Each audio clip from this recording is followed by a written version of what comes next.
బొమ్మలు చెప్పిన కథలు చాలా నిజంగానే చాలా ఇంట్రెస్టింగ్ గా ఉన్నాయి. ఇక రెండవ బొమ్మ 8వ కథ ఏమిటి చెప్పండి? మీరు బాగా గుర్తుపెట్టుకున్నారు. 8వ కథ. నిజం. రెండవ బొమ్మ చెప్పిన 8వ కథ ఏమిటంటే, పూర్వం బ్రహ్మపురము అనేటువంటి ఒక పట్టణం ఉండేది, ఒక రాజ్యం, ఒక నగరం ఉండేది. దానికి ఘనసింహుడు అనేటువంటి ఒక రాజు దాన్ని పరిపాలిస్తూ ఉంటాడు. దానికి రాజుగా ఉన్నాడు. అతని దగ్గర కార్పటికుడు, పేర్లు చాలా విచిత్రంగా ఉంటాయి, సంస్కృతానికి సంబంధించినవి ఉంటాయి. తిరిగిన వాళ్ళకి పేర్లు కూడా పలికించే ప్రయత్నించాలి, చక్కగా వస్తుంది. కార్పటికుడు అనేటువంటి ఒక ఉద్యోగి, ఒక బంటు ఆయన దగ్గర పనిచేస్తూ ఉంటాడు.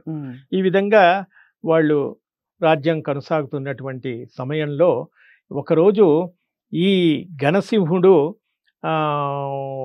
వ్యాపార నిమిత్తం ఈ కార్పటికుడిని ఒక దేశానికి పంపించాలని అనుకుంటున్నటువంటి తరుణంలో ఆ రాజుకి, ఘనసింహుడికి, అతను అవివాహితుడు, ఇంకా వివాహం కాలేదు.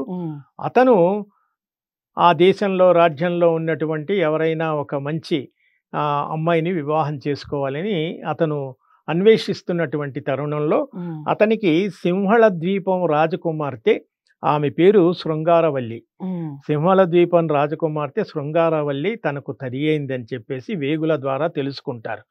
ఇప్పుడు అంటే మనం ఈ మ్యారేజ్ బ్యూరోస్ అట్లా ఇట్లా సంబంధాలు చూస్తాం, కానీ ఆ రోజుల్లో వేగుల ద్వారా తెలుసుకోవటం, ఇప్పుడేమో మనకి ఫోటోగ్రఫీ ఇది ఉంది కాబట్టి ఫోటోలు చూసుకోవడం. ఆ రోజుల్లో అలా కాదు. ఆ రోజుల్లో చిత్రకారులు ఉండేవారు. ఆ రోజుల్లో ఈ కెమెరా ఇవన్నీ ఇంత ఆధునికమైన సాంకేతిక నైపుణ్యం లేదు కదా. చిత్రకారులు అమ్మాయిల బొమ్మలు, అబ్బాయిల బొమ్మలు చిత్రాలుగా గీసి ఆ విధంగా వాళ్ళు ఫోటోలు చూసుకోవడం, నచ్చుకోవడం, సంబంధాలు కుదుర్చుకోవడం జరిగేది. అలా ఘనసింహుడు అనేటువంటి ఈ బ్రహ్మపురాన్ని పరిపాలించేటువంటి రాజు వివాహం కోసం సింహళ దేశం రాజకుమార్తె శృంగారవల్లి తనకు సరి అయినటువంటి జోడీ అని వేగుల ద్వారా తెలుసుకొని ఆ అమ్మాయిని మరి వివాహం చేసుకోవాలి, ఆ అమ్మాయికి సంబంధించినటువంటి వివరాలు తెలుసుకోమని చెప్పేసి ఇతను తన దగ్గర పనిచేస్తున్నటువంటి కార్పటికుడు అనేటువంటి ఒక ఉద్యోగిని పంపిస్తాడు. ఆ రోజుల్లో ఇందాక చెప్పినట్టు ఒక దేశం నుంచి ఒక దేశం అంటే నదులు, సముద్రాలు ఇవి దాటాలి. ఆ విధంగా సింహళ ద్వీపానికి వెళ్ళడానికి ఈ కార్పటికుడు ఒకరోజు నావలు ఉండేవి, ఆ బోట్ అంటామో, స్టీమర్ అంటామో, ఆ నావలో ప్రయాణం చేస్తూ కొన్ని రోజుల పాటు ఆ సముద్రంలో ప్రయాణం చేసి ఆ దేశానికి వెళ్ళి ఆ రాజకుమార్తెను చూడాలి అనే ఉద్దేశంతో వెళుతూ ఉంటాడు. ఇటువంటి సమయంలో ఒకరోజు అర్ధరాత్రి సముద్రం మధ్యలోకి నావ వెళ్ళినప్పుడు అనుకోకుండా సముద్రంలో నుంచి ఒక పెద్ద బడబానలు వచ్చేసి, పెద్ద తుఫాను వచ్చేసి ఆ సముద్రం అంతా అల్లకల్లోలం అయిపోయి ఆ నావంతా కూడా, ఆ నావలో ఉన్న ప్రయాణికులందరూ కూడా ఆ సముద్రంలో మునిగిపోయి అందరూ మరణించటం, చనిపోవటం, తర్వాత ఆ నావంతా కూడా ముక్కలు అయిపోవటం, అదంతా ఛిద్రం అయిపోవటం, శకలాలుగా మిగిలిపోవటం, అంతా ఒక ధ్వంసం అయిపోతుంది. ఆ కార్పటికుడు అనేవాడు ఒక్కడు మాత్రమే, అతను ధైర్యవంతుడు, బలవంతుడు, పరాక్రమవంతుడు కాబట్టి అతను ధైర్యంగా సముద్రాన్ని ఈదుకుంటూ ఒక్క గట్టుకు చేరుకుంటాడు. ఆ గట్టుకు చేరుకొని అలా వెళుతూ ఉంటే ఒక అందమైనటువంటి ప్రదేశం కనబడుతుంది. ఇవన్నీ మనకి జగదేక వీరుడు అతిలోక సుందరి సినిమా లాగా సెట్టింగులు. అక్కడికి వెళ్ళగానే అదొక అందమైన ప్రదేశం, చాలా అద్భుతంగా ఉంటుంది, దేవలోకం లాగా. అక్కడంతా కూడా ఒక దేవాలయం ఉంటుంది. ఆ దేవాలయంలో ఆ దేవతను పూజించడానికి ఒక స్త్రీలంతా కూడా, ఒక అమ్మాయి, ఒక రాజకుమార్తె, ఆ శృంగారవల్లి, ఆమె చెలులతో కలిసి ఆ దేవాలయానికి, ఆ దేవుణ్ణి పూజించడానికని దేవాలయానికి వస్తుంది. ఈ కార్పటికుడు వాళ్ళు ఎవరో ఏమిటో ఏమీ తెలియదు, కానీ అలా వెళుతూ ఆ అడవిలో ఆ దేవాలయాన్ని చూసి అక్కడికి వచ్చినటువంటి ఆ స్త్రీలందరినీ, ఆ యువతులు, ఆ అమ్మాయిలందరినీ చూసేసి, ఆ అమ్మాయిల్లో ఈ అమ్మాయి ఆ నాయిక అని అనుకోవచ్చు. ఆ శృంగారవల్లి చాలా అందంగా ఉంటుంది. ఆ అమ్మాయిని ఇతను ఇష్టపడతాడు, పెళ్లి చేసుకోవాలి అనుకుంటాడు. అనుకుని అతను ఆ చెలికత్తెలతో ఎవరు ఏమిటి అని అన్నీ తెలుసుకుంటాడు. తెలుసుకున్నప్పుడు వాళ్ళంతా కూడా వివరాలు చెప్తారు. ఈ అమ్మాయి పలానా దేశానికి రాజు, రాజు యొక్క కూతురు, రాజకుమార్తె. కాబట్టి నువ్వు వివాహం చేసుకోవాలంటే, ఒక రాజకుమార్తెని సామాన్యుడు చేసుకోవాలంటే అది సాధ్యమయ్యే పని కాదు. కాబట్టి జాగ్రత్తగా ఆలోచించుకో అదండి. అతను పట్టు విడవకుండా వెళ్ళి ఆ అమ్మాయిని అడుగుతాడు, నన్ను వివాహం చేసుకుంటా. ఆ అమ్మాయి ఏమంటుందంటే, అక్కడ దగ్గరలో ఒక చెరువు ఉంది, ఆ చెరువులో నువ్వు స్నానం చేసి వచ్చిన తర్వాత నేను నా సమాధానం చెప్తాను అంటుంది. ఈ కార్పటికు వెళ్ళి ఆ చెరువులో మునిగి స్నానం చేసి తేలేటప్పటికి ఇతను తిరిగి తన రాజ్యంలో తేల్తాడనమాట. ఇది చాలా విచిత్రంగా ఉంటుంది.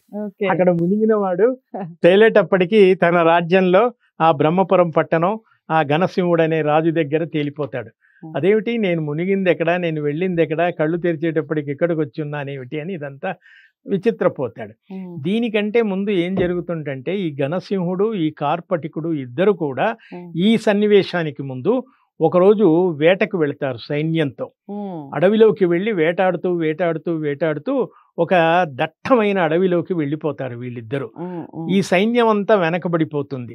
ఘనసింహుడు ఒక్కడు ఒక చోట దారి తప్పిపోయి ఒక చోటు ఉంటాడు, సైన్యం అంతా ఒక చోటు ఉంటుంది. ఈ కార్పటికుడు తన రాజు కనబట్టం లేదు అని వెతుక్కుంటూ వెతుక్కుంటూ చివరికి ఆ రాజును కనుగొని ఒక చోటికి వెళతాడు. సైన్యం అంతా ఒకవైపు ఉంటుంది, ఈ రాజు కార్పటికుడు ఆ అడవిలో ఒక చోట ఇద్దరు కలుసుకుంటారు. అప్పటికే రాజు బాగా వేటాడి వేటాడి అలసిపోయాడు కాబట్టి ఆ రాజు దాదాపు స్పృహ తప్పే పరిస్థితిలో ఉంటాడు.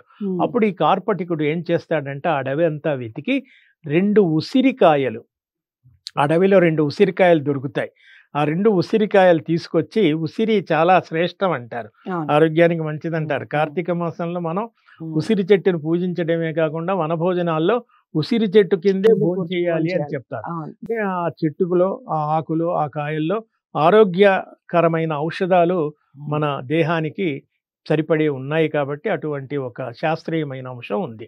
2 ఉసిరికాయలు దొరుకుతాయి మనకి. శంకరాచార్య దీంట్లో కూడా మనకు ఆ ముసలి అవ్వకి ఆయన ఉసిరికాయలు ఇస్తాడు.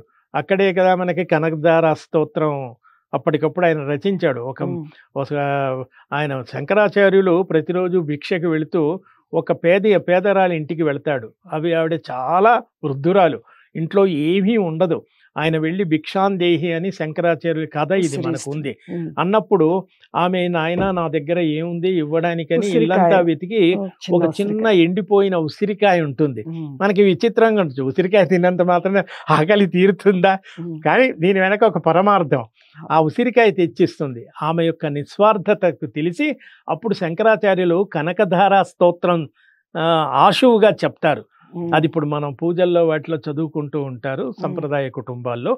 ఆ కనకధార స్తోత్రాన్ని కనకం ధారగా ప్రవహించటం కాబట్టి ఆ వృద్ధురాలి ఇంటంతా కూడా ధనంతో నిండిపోతుంది. అప్పుడు కనకధార స్తోత్రం. అందుకని ఉసిరికాయ ప్రస్తావన వచ్చింది కాబట్టి నేను మధ్యలో ఈ కథ చెప్పాను. కానీ ఇక్కడ జరిగింది ఏమిటంటే, కార్పటికుడు ఆ అడవిలో వెతికి 2 ఉసిరికాయలు దొరికితే ఆ రాజుగారికి ఇచ్చి ఆ ఉసిరికాయని నమలమంటాడు. దానివల్ల ఉసిరికాయ వల్ల ఏమిటంటే నోట్లో లాలాజలం ఊరుతుంది.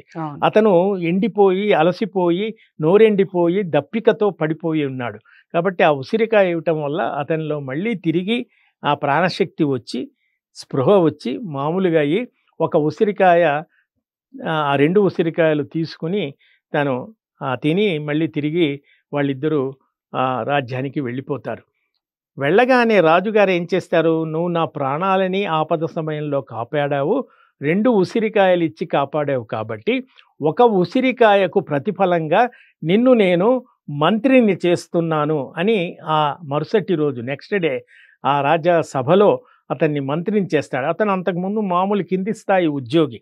అతనిని ఒక ఎలివేషన్, ఒక ప్రమోషన్ ఇచ్చి అతను ప్రాణాలు కాపాడాడు కాబట్టి నువ్వు నాకు 2 కాయలు ఇచ్చి ఉపకారం చేశావు, ఒక కాయకు బదులుగా నీకు ఈ మంత్రి పదవి ఇస్తున్నానని మంత్రి పదవి ఇస్తాడు. ఇది అయిన తర్వాత కార్పటికుడు మంత్రి హోదాలో ఈ సముద్రం, ఇందాక చెప్పానే సముద్రం దాటడం, ఆ నావ విధ్వంసం కావటం, తిరిగి ఆ అమ్మాయిని చూడటం, ఆ అమ్మాయిని ఎవరో తెలియక ఇష్టపడటం, అసలు ఈ రాజుగారు పంపించింది ఆ అమ్మాయిని చూడ్డానికి, ఆ అమ్మాయే ఈ రాజుగారు ఇష్టపడ్డాడని తెలియక ఇతను ఆ అమ్మాయిని ఇష్టపడటం, తిరిగి ఆ అమ్మాయి నాగకన్య, సింహాల ద్వేషంలో ఆ అమ్మాయి నాగజాతికి చెందినటువంటి ఒక నాగకన్య సౌందర్యవతి. ఆ అమ్మాయి ఇతన్ని ఆ స్నానం చేసి రమ్మనేటప్పటికీ స్నానం చేసి తిరిగి మళ్ళీ తేరుకొని రాజుగారి దగ్గరకు వచ్చి పడి ఉంటాడు. అప్పుడు రాజుగారికి జరిగిందంతా చెప్తాడు.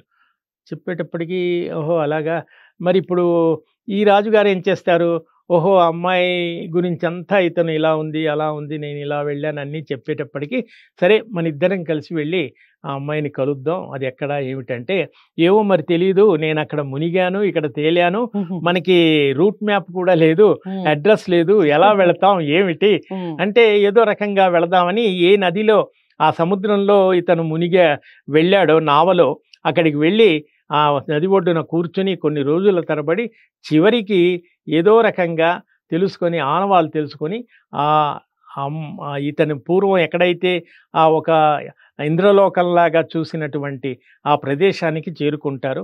ఆ అమ్మాయిని చూస్తారు. అప్పుడు ఆ అమ్మాయిని ఈ రాజుగారు మొదట్లో ఆ అమ్మాయిని వివాహం చేసుకోవాలని తన్ని రాయబారిగా పంపుతాడు. ఇతను ఆ అమ్మాయి రాజుగారు ఇష్టపడిన అమ్మాయిని తెలియక ఇతను ఇష్టపడతాడు.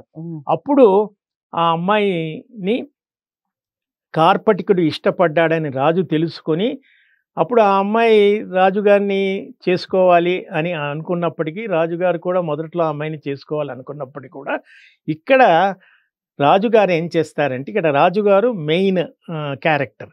రాజుగారు ఏం చేస్తారంటే, నా దగ్గర ఇతను కార్పటికుడు అనే అతను మొదట్లో ఆ అమ్మాయిని ఇష్టపడ్డాడు కాబట్టి నేను అతనికి ఇచ్చి ఈ అమ్మాయిని వివాహం చేయటం సరి అయినది అని చెప్పి, రెండవ ఉసిరికాయ ఒకటి ఉంది కదా, మొదటి ఉసిరికాయకు ప్రతిఫలంగా నీకు మంత్రపెదవి ఇచ్చాను, రెండవ ఉసిరికాయకు ఆ అమ్మాయిని అడిగి ఆ అమ్మాయిని కార్పటికుడు అనేటువంటి అతనికి మంత్రికి ఇచ్చి వివాహం చేయడానికి సిద్ధపడతాడు.